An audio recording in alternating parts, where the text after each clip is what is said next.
अस्सलाम वालेकुम व्यूअर्स।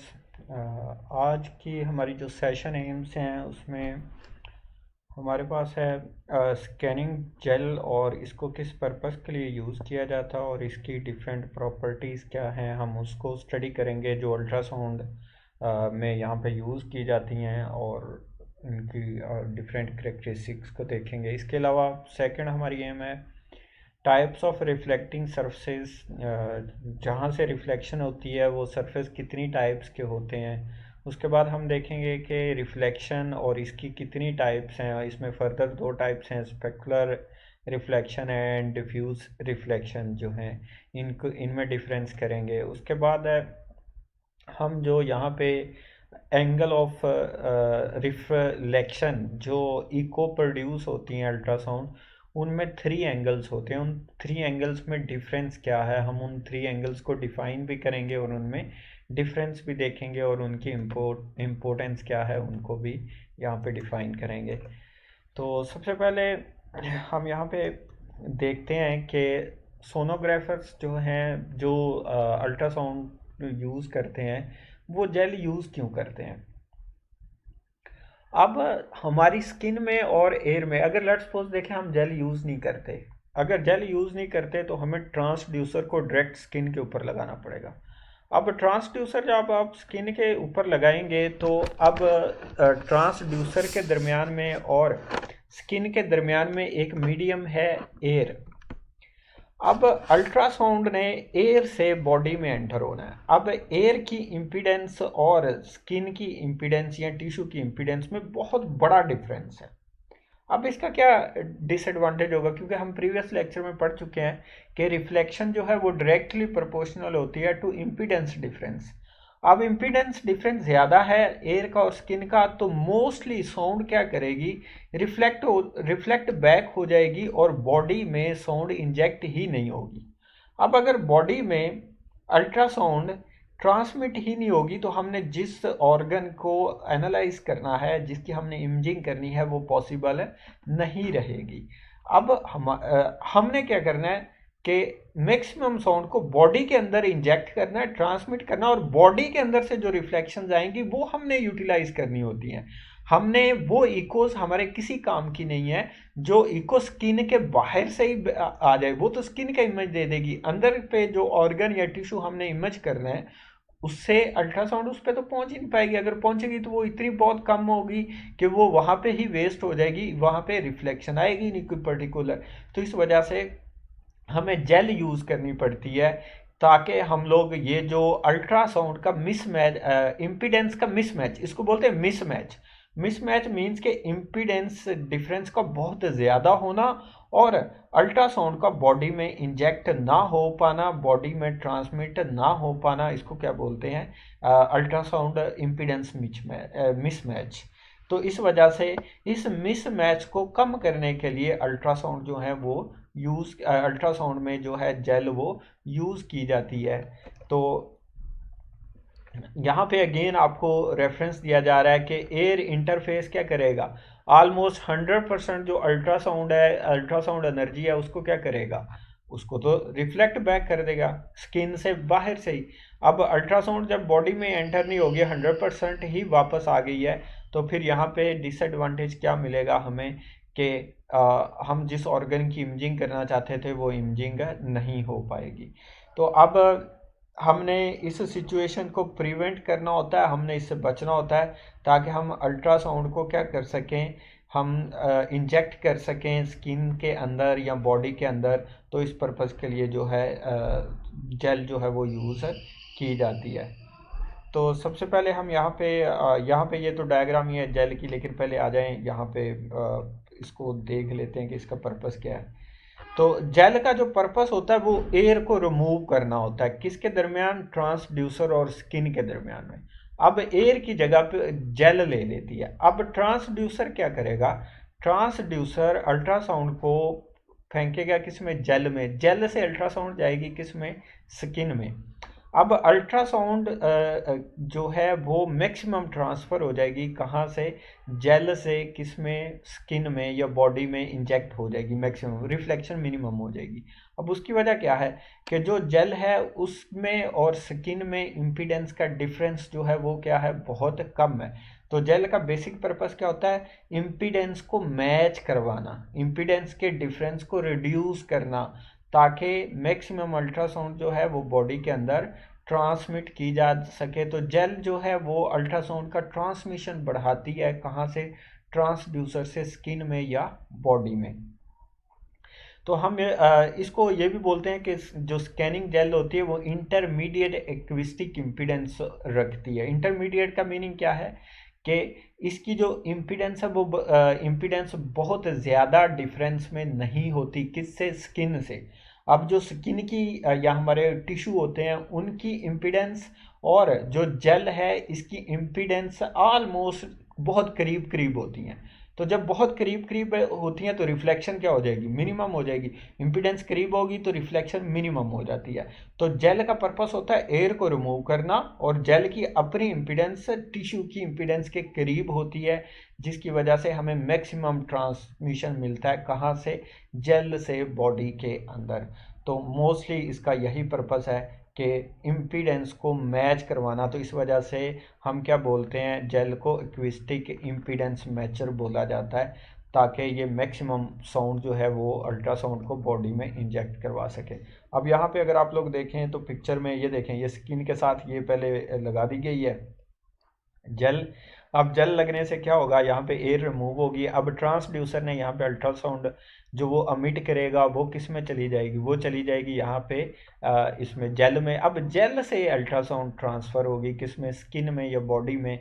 तो हमें फ़ायदा ये हुआ कि एयर का और स्किन का इम्पीडेंस का जो बड़ा गैप था वो रिमूव हो गया, और अब एयर की जगह ले ली जेल ने। और जेल जब यहाँ पे लग जाएगी तो इम्पीडेंस का डिफरेंस मिनिमम हो जाएगा और अल्ट्रासाउंड का मैक्सिमम ट्रांसफ़र होगा बॉडी के अंदर, और अब हम प्रॉपर एक इमेजिंग कर सकते हैं इंटरनल बॉडी ऑर्गन्स की। तो अब जो जेल हैं वो डिफरेंट कंपनीज बना रही हैं और डिफरेंट जेल आ रही हैं। यहाँ पे आपको एक एग्जांपल दी गई है जो कमर्शली अवेलेबल है, एक्वासोनिक 100 पार्कर लेबॉर्ट्रीज़ की बनाई हुई है, और ये अवेलेबल होती हैं, कोई भी मेडिकल मार्केट्स हैं जहाँ से इंस्ट्रूमेंट मिलता है तो वहाँ से मिल जाती हैं। तो ये जस्ट उसका इमेज है। उसके बाद आ रहे हैं जो जेल है उसके मैन्युफैक्चरर्स जो हैं, जो जेल बनाते हैं, वो जेल की प्रॉपर्टीज़ क्या रखते हैं, मेडिकल पॉइंट ऑफ व्यू से हमें किस प्रॉपर्टीज़ की जेल चाहिए, उसके अंदर क्या क्या खासियतें होनी चाहिए जेल के अंदर। अब फर्स्ट क्या है कि जो जेल है वो अल्ट्रासाउंड की स्पीड को 15-40 मीटर पर सेकंड से कम ना करे। हमें ऐसी जेल चाहिए जिसमें अल्ट्रासाउंड की स्पीड जो है वो 15-40 मीटर पर सेकंड की रहे, और वो इतनी स्पीड से बॉडी में अल्ट्रासाउंड को इंजेक्ट कर सके। उसके बाद सेकंड एम क्या है कि ये प्रॉपर्टी होनी चाहिए जेल में कि इंटरमीडिएट एक्विस्टिक इम्पीडेंस प्रोवाइड करे। मींस के जो इम्पीडेंस का डिफरेंस है स्किन के दरमियान में और जेल के दरमियान में ये मिनिमम हो। अगर ये मिनिमम होगा तो अल्ट्रासाउंड की रिफ्लेक्शन स्किन की बाउंड्री और जेल की बाउंड्री से मिनिमम हो जाएगी और मैक्सिमम ट्रांसमिशन मिलेगा बॉडी के अंदर। तो इसे मैक्सिमम इम्पीडेंस मैचर होना चाहिए, मिस मैचर नहीं होना चाहिए। तो gel matcher, maximum impedance matcher होनी चाहिए। उसके बाद लो अटेनुएशन होना चाहिए। लो अटेनुएशन का होता है अल्ट्रासाउंड की एनर्जी का वेस्ट होना। तो जेल ऐसी होनी चाहिए कि ये अपने अंदर अल्ट्रासाउंड की एनर्जी को एब्जॉर्ब ना करे, अल्ट्रासाउंड की एनर्जी को अपने अंदर वेस्ट ना करे। तो ऑलमोस्ट ये नॉन एनर्जी एब्जॉर्बर हो, अल्ट्रासाउंड से एनर्जी को एब्जॉर्ब ना करे। उसके बाद यूजुअली वाटर स्लोबल होनी चाहिए कि ये वाटर में सॉल्व हो, इसको डिज़ोल्व किया जा सके। तो ये अक्सर आप लोग देखते हैं मोस्टली जो है ये सॉफ्ट ही होती है कि ये वाटर में डिज़ोल्व हो जाती है। उसके बाद स्लो ड्राइंग होनी चाहिए। अब स्लो ड्राइंग का मीनिंग ये है यहाँ पे कि ये जल्दी, बहुत जल्दी ड्राई नहीं हो जानी चाहिए। अब जल्दी ड्राई होगी तो हमें डिसएडवांटेज क्या मिलता है कि ये ड्राई होगी तो इसकी डेंसिटी इंक्रीज हो जाएगी, डेंसिटी इंक्रीज होगी तो इसकी इम्पीडेंस क्या हो जाएगी, इंक्रीज करेगी, इम्पीडेंस इंक्रीज होगी तो अब अगेन रिफ्लेक्शन इंक्रीज हो जाएगी। हम पढ़ के आए कि इम्पीडेंस डेंसिटी के साथ इम्पीडेंस इंक्रीज होती है। अगर ड्राई होगी जेल तो क्या होगा, उसकी डेंसिटी इंक्रीज हो जाएगी, थिक हो जाएगी, और फिर क्या होगा, ये ज़्यादा इम्पीडेंस हो जाएगी। तो अगेन जो एयर काम कर रही थी, मैक्सिमम साउंड स्किन से रिफ्लेक्ट करवा रही थी, ये भी वही काम करेगी। तो इसको जल्दी ड्राई नहीं होना चाहिए। उसके बाद नॉन स्टेनिंग होनी चाहिए। कपड़े हैं, मोस्टली आप लोग देखते हैं अल्ट्रासाउंड की जाती है तो कपड़ों में लग भी जाए तो कुछ नहीं होता, जस्ट वेट ही होता है, कोई दाग वगैरह नहीं लगता। तो अल्ट्रासाउंड का कोई कलर ना हो कि ये कपड़ों को दाग लगा दे या बॉडी के ऊपर कोई निशान छोड़ दे। उसके बाद ये हाइपो एलर्जिक होनी चाहिए, मीन्स कि ये एलर्जी प्रोड्यूस ना करे, स्किन के ऊपर लगानी होती है तो ये स्किन में कोई इसमें एलर्जी प्रोड्यूस ना करे। Not harmful to the transducer, ये बॉडी के लिए भी नॉन हार्मफुल होनी चाहिए और ट्रांसड्यूसर के लिए भी नॉन हार्मफुल होनी चाहिए। ऐसा ना हो कि ये ट्रांसड्यूसर जब इसके ऊपर लगता है तो ये ट्रांसड्यूसर के अंदर जो क्रिस्टल है उसी को डैमेज कर दे जिसने साउंड वेव्स को प्रोड्यूस करना है। तो ये सारी करेक्टरिस्टिक्स हैं जो जेल में होनी ज़रूरी हैं प्रॉपर अल्ट्रासाउंड टेस्ट के लिए। अगर कोई इनमें से कोई एक से दो करेक्टरिस्टिक भी मिसिंग होगी तो हमारे लिए अल्ट्रासाउंड टेस्ट में प्रॉब्लम जो है वो आएंगी। तो ये करेक्टरिस्टिक्स थी जेल की। उसके बाद आ जाए कि हमारे पास अल्ट्रासाउंड रिफ्लेक्शन और इसकी टाइप्स क्या हैं, हम यहाँ पे इसको डिफ़ाइन करते हैं। अच्छा, इसकी टाइप्स को डिफ़ाइन करने के लिए हम लोग यहाँ पे पहले टाइप्स ऑफ मीडिया जो है वो हम लोग डिफ़ाइन कर लेते हैं। पहले रिफ्लेक्शन को यहाँ पे डिफ़ाइन कर लेते हैं। रिफ्लेक्शन, जनरल रिफ्लेक्शन को डिफ़ाइन करते हैं। रिफ्लेक्शन होती क्या? रिफ्लेक्शन ये होती है कि जब कोई वेव एक मीडियम से दूसरे मीडियम में ट्रेवल करती है तो दोनों मीडियम की बाउंड्री इंटरफेस कहलाती है, तो वहाँ से उस पॉइंट के ऊपर कुछ वेव रिफ्लेक्ट बैक उसी मीडियम में वापस आ जाती है और कुछ आगे चली जाती है। तो इस फिनोमेना को क्या बोलते हैं, रिफ्लेक्शन बोलते हैं। अब इस डायग्राम को ज़रा देखें, एक वेव ये आ रही है, मैं सपोज बता रहा हूँ आपको, ऊपर सपोज ये एयर है और ये नीचे क्या है, वाटर है। तो आप इसको टिश्यू भी ले सकते हैं, ये टिश्यू है और ये एयर है। अब अल्ट्रासाउंड आ रही है, वो एयर की और स्किन की बाउंड्री के ऊपर फॉल करेगी तो ये इंटरफेस बनेगा, मिरर का काम करेगा। तो होगा क्या कि जो साउंड या वेव कहाँ से आ रही थी, वो एयर से आ रही थी। तो जब बाउंड्री के ऊपर पड़ी, इंटरफेस के ऊपर पड़ी, तो उसका कुछ पार्ट रिफ्लेक्ट बैक एयर में ही आ गया और कुछ पार्ट इसका आगे दूसरे मीडियम में चला गया। तो अब ऐसा फिनोमेना जिसमें जिस मीडियम से वेव आती है, जब वो दूसरे मीडियम या दोनों मीडियम की बाउंड्री के ऊपर पड़ती है तो कुछ पार्ट उसका आगे पास हो जाता है जैसे ये है, और कुछ पार्ट उसका वापस जिस मीडियम से वेव आ रही होती है उसी में आ जाता है। अब ये एयर से आ रही थी, एयर में ही कुछ पार्ट वापस आ गया, तो इस फिनोमेना को क्या बोलते हैं, रिफ्लेक्शन बोलते हैं।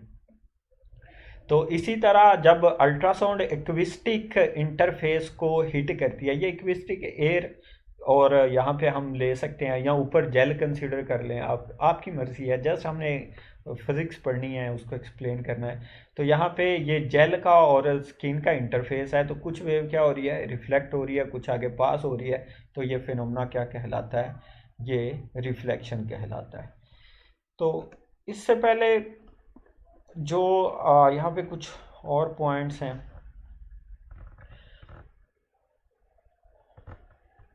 जो यहाँ पे एनर्जी जो है मोस्टली, जो इंसिडेंट एनर्जी है उसका कुछ पार्ट क्या हो जाता है, उसका कुछ पार्ट रिफ्लेक्ट बैक हो जाता है और कुछ पार्ट क्या हो जाता है, ट्रांसमिट हो जाता है। पीछे वाली फिगर ही है, अगर आप लोग इसको एनर्जी कंसीडर कर लें, यहाँ पे देखें ये इनकमिंग एनर्जी है, ये इनकमिंग। अब इसका कुछ पार्ट, कुछ एनर्जी का पार्ट क्या हो गया, रिफ्लेक्ट हो गया, इसको रिफ्लेक्टेड एनर्जी बोलेंगे। जो आगे ट्रांसमिट होगी, पास होगी, गुजर गई, उसको क्या बोलेंगे, ट्रांसमिटेड एनर्जी बोलेंगे। तो हम लोग इस सेंस में भी इसको कह सकते हैं कि जब अल्ट्रासाउंड जो है एक्विस्टिक इंटरफेस के ऊपर स्ट्राइक करती हैं तो कुछ एनर्जी रिफ्लेक्ट बैक आ जाती है और कुछ एनर्जी ट्रांसमिट हो जाती है।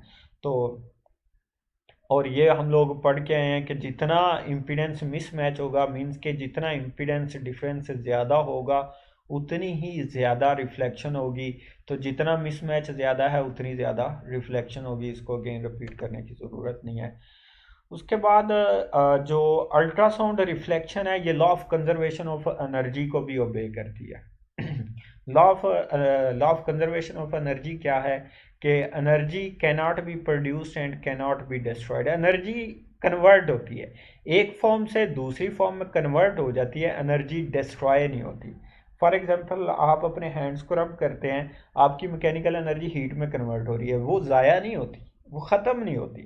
तो आप लोग, जहाँ पे सन की एनर्जी आती है, प्लांट्स में किसी और फॉर्म में चली जाती है। आप किसी चीज़ को धक्का लगाते हैं, वो काइनेटिक एनर्जी, पोटेंशियल एनर्जी, इस तरह की चेंजेस आती हैं।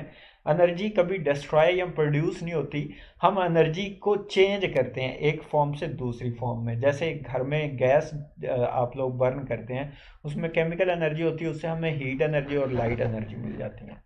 तो इस वजह से एनर्जी के जो law of conservation of energy है वो ओबे होता है। किस में?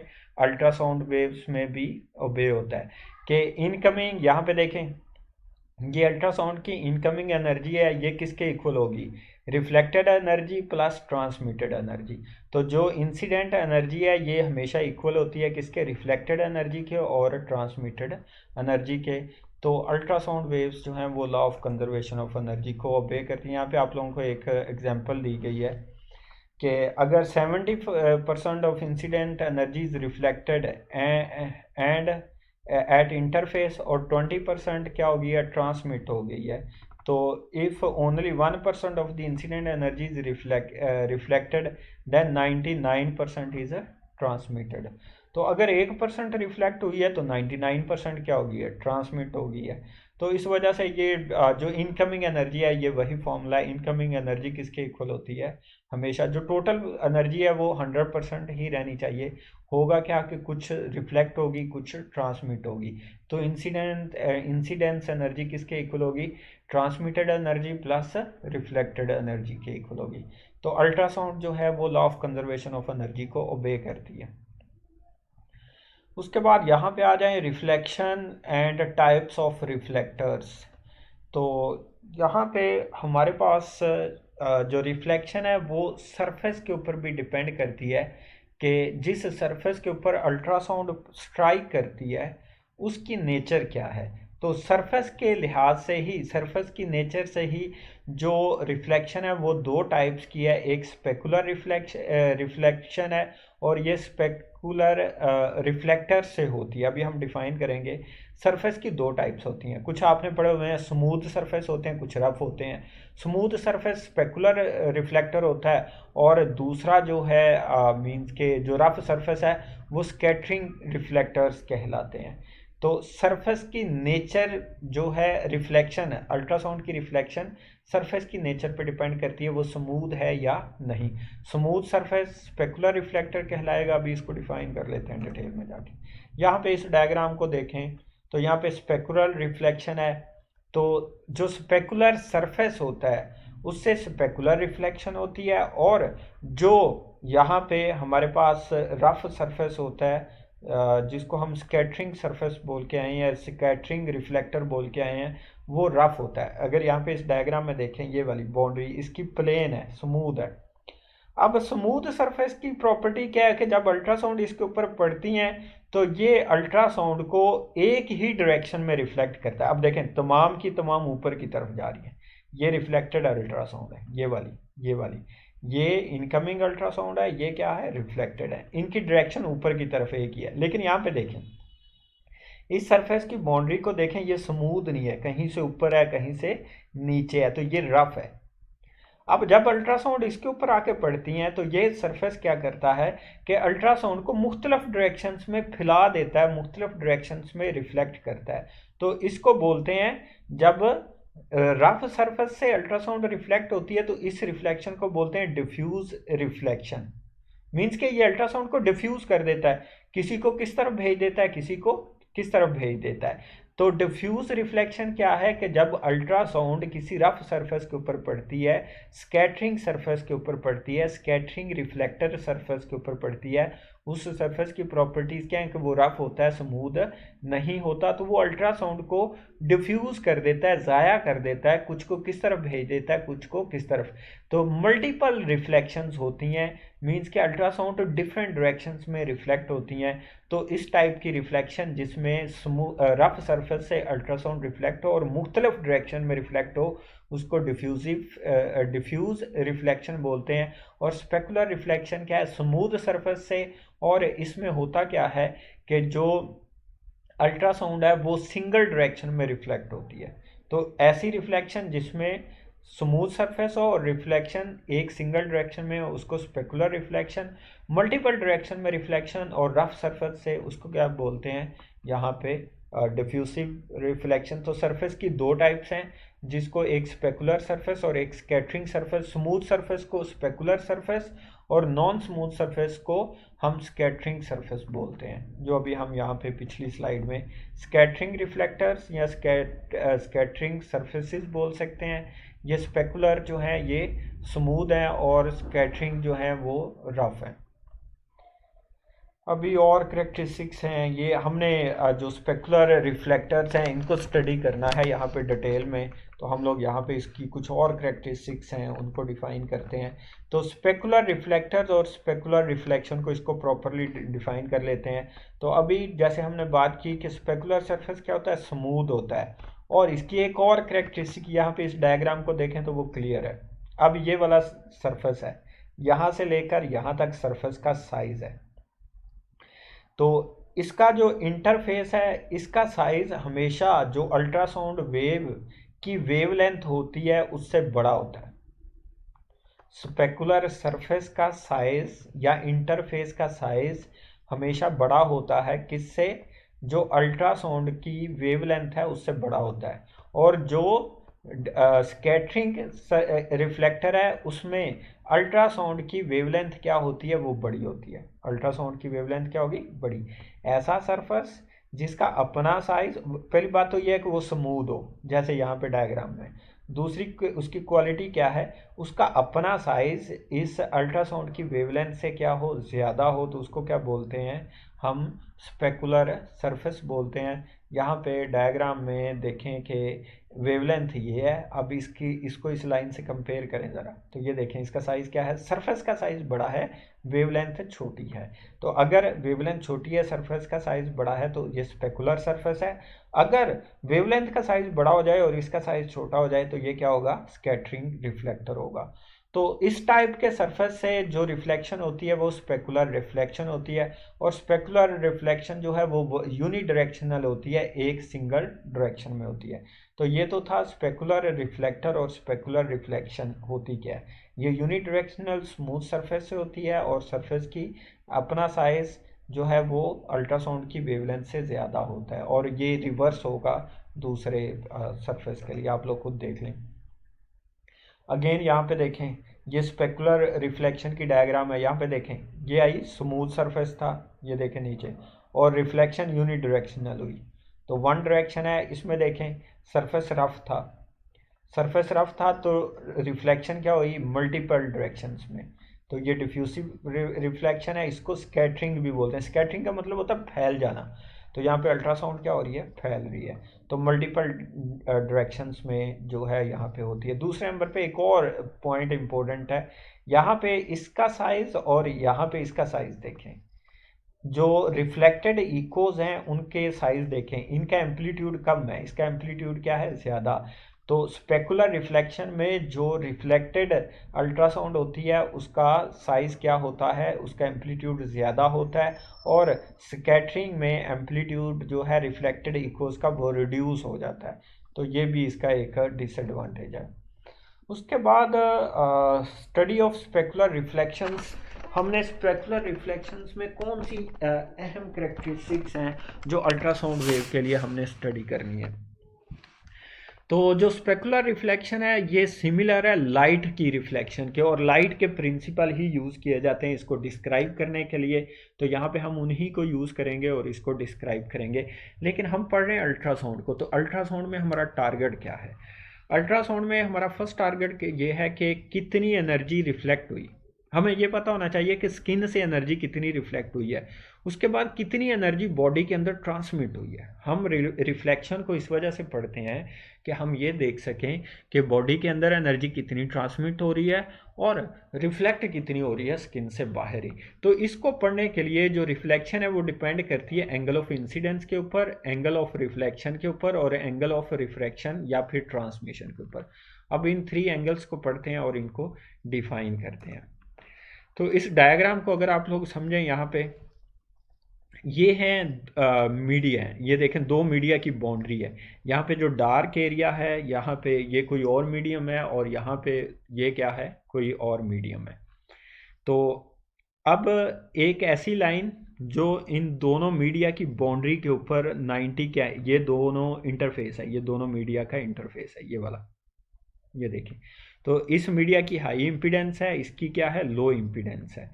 तो अब ये इन दोनों का बना इंटरफेस। अब इस इंटरफेस के ऊपर जो 90 की लाइन होती है उसे नॉर्मल लाइन बोलते हैं। ये देखें, ये नॉर्मल लाइन है, ये जो डॉटेड लाइन है। अब ये है इंसिडेंट वेव, ये वाली, ये देखें। अब यहाँ पे आके इसका कुछ पार्ट रिफ्लेक्ट हुआ, ये वाला बी पार्ट, ए पार्ट इंसिडेंट पार्ट है और बी पार्ट क्या है, यहाँ पे रिफ्लेक्टेड है और ये क्या है, ये ट्रांसमिटेड पार्ट है। तो यहाँ पे एक वेव जो इंसिडेंट वेव है 2 पार्ट्स में डिवाइड हो जाती है, कुछ रिफ्लेक्ट हो जाती है, कुछ ट्रांसमिट हो जाती है। अब हम डिफाइन करते हैं एंगल ऑफ इंसिडेंस क्या होता है। तमाम एंगल जो हैं वो नॉर्मल के साथ मेजर किए जाते हैं, ये नॉर्मल लाइन इसके साथ। कुछ लोग क्या करते हैं, एक्स एक्सिस के साथ एंगल को मेजर करने बैठ जाते हैं, ऐसा नहीं करना आपने। हमेशा जब रिफ्लेक्शन पड़ी जाती है तो इनके इस नॉर्मल लाइन से एंगल को स्टडी किया जाता है बस।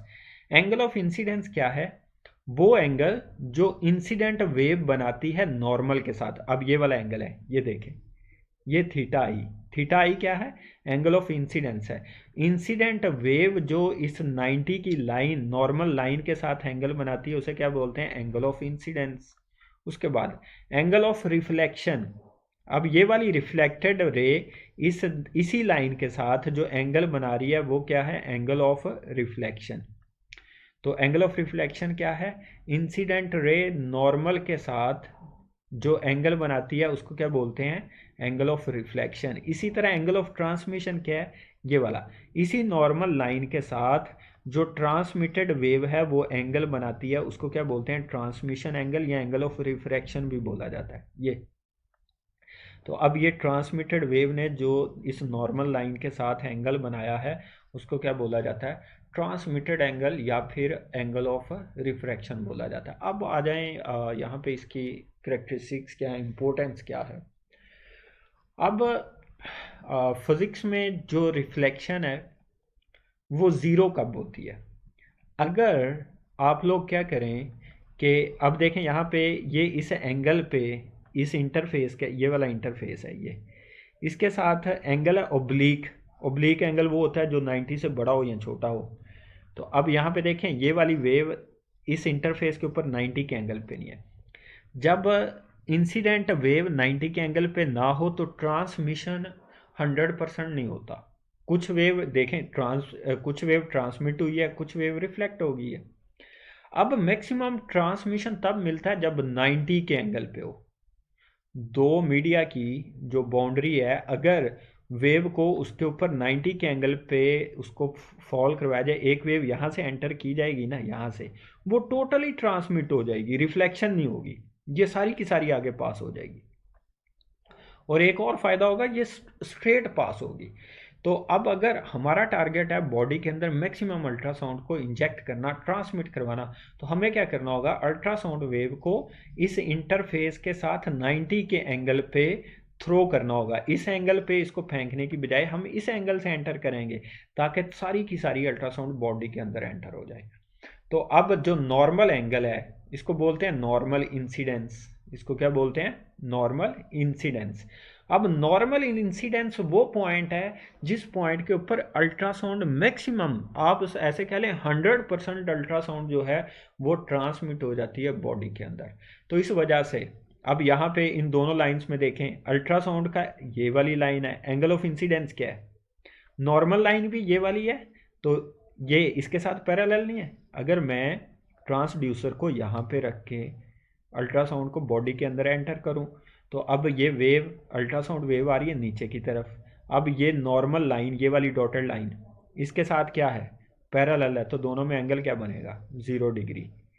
तो जब कोई अल्ट्रासाउंड कितने एंगल पे एंटर की जाती है बॉडी में, 90 के एंगल पे, तो उस टाइम पे एंगल ऑफ इंसिडेंस क्या हो जाता है, ज़ीरो। एंगल ऑफ इंसिडेंस क्या हो जाता है, ज़ीरो। उसके बाद अब यहीं पे कुछ प्रॉपर्टीज़ और देखें। अभी हम बात कर रहे हैं टोटल ट्रांसमिशन होगा। अगर 90 के एंगल पे वेव एंटर की जाए तो एक तो वो टोटल पास हो जाती है, दूसरे नंबर पे वो सीधी पास होती है, ये सीधी गुजरेगी। अब ये देखें, ये वेव बॉडी में जा रही है, ये नॉर्मल के ऊपर ही जा रही है, जिस तरफ नॉर्मल जा रहा है उसी तरफ जा रही है। अगेन दोनों में एंगल क्या हो जाएगा, ज़ीरो।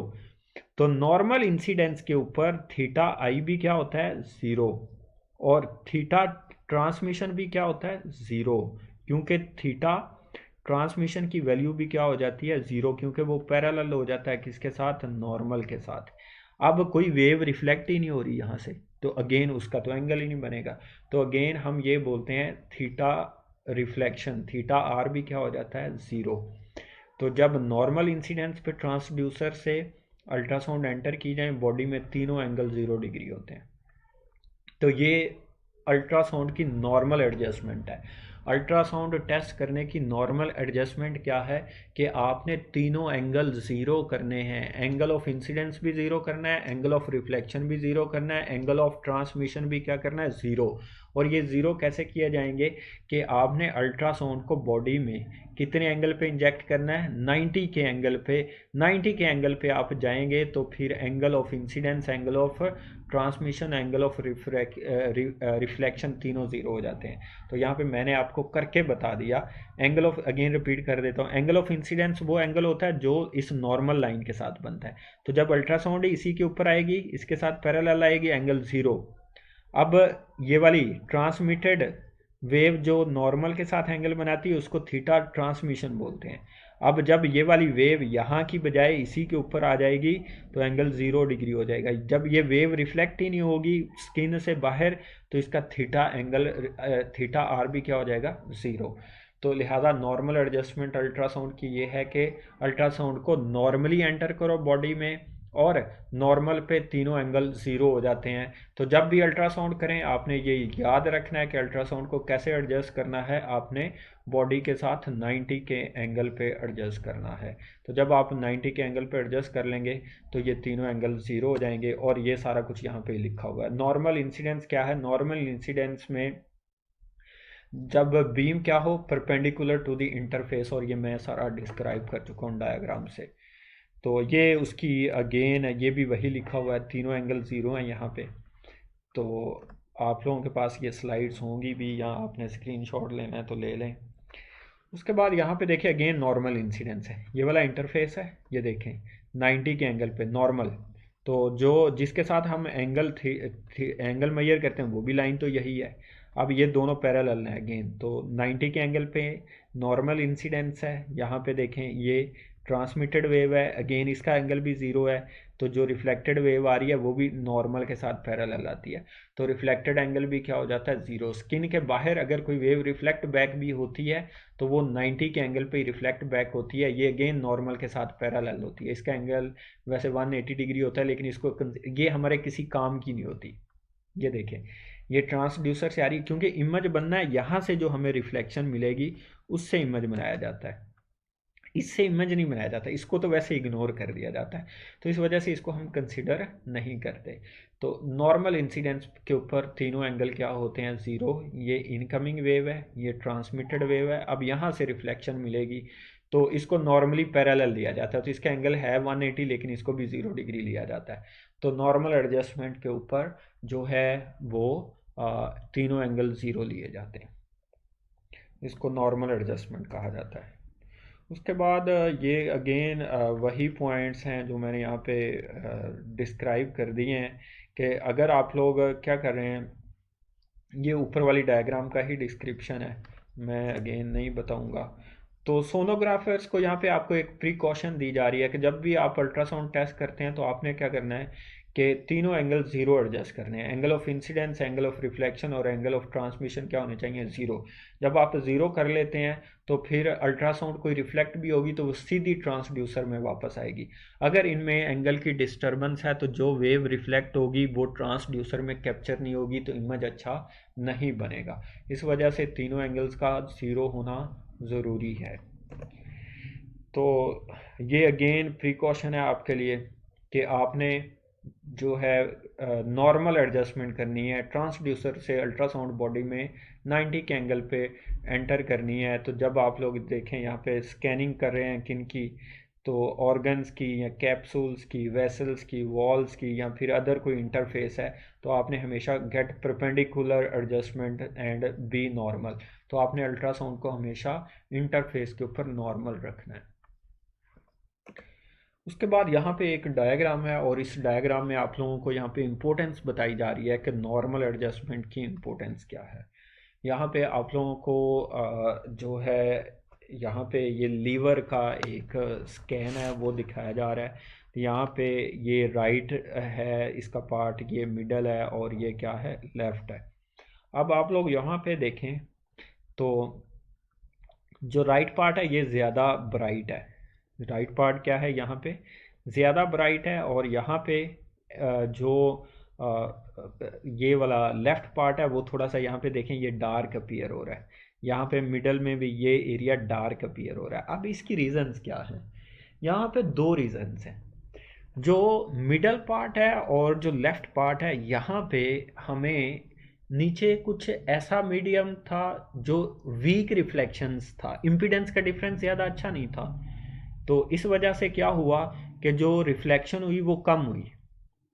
अब यहाँ पे दो चीज़ें मर्ज होंगी, आके इम्पीडेंस का डिफरेंस मर्ज होगा और नॉर्मल एडजस्टमेंट का इफेक्ट आएगा। अब जो लेफ्ट साइड है और जो मिडल साइड है, यहाँ पे क्या था?